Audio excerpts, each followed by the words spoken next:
गोपाळ, तूच सांग, कोणी मारलं रे तुला? आप्पा मला मारलं.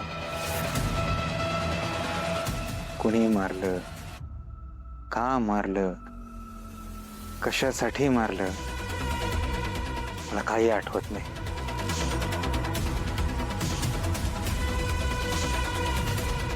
हा पण मला जुनं सगळं आठवतंय.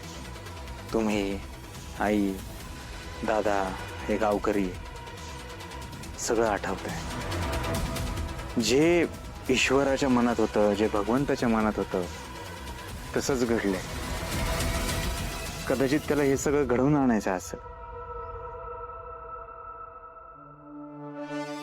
देव माणसाचा विजय असो, देव माणसाचा विजय असो, देव माणसाचा विजय असो. अरे नाही नाही नाही, अरे पण देव माणूस हा माणसाचाच असतो, पण आपला गोपाळ आता माणूस कुठं राहिलाय? अरे तो त्याच्या पलीकडे गेलाय. तो साक्षात देवानं धाडलेला सिद्ध पुरुष आहे, आणि सिद्ध पुरुषाला काय देव माणूस म्हणत नाही, सिद्ध पुरुषाला महाराज म्हणतात.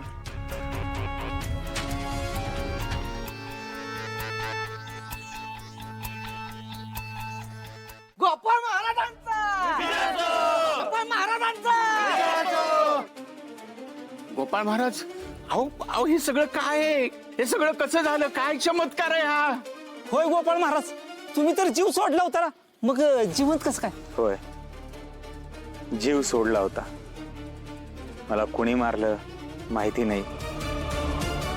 मला एवढं जाणवलं, माझ्या शरीरातून आत्मा निघून चाललाय, एवढं नक्की जाणवलं. समोर माझ्या आत्म्यानं एक लख्ख प्रकाश पाहिला.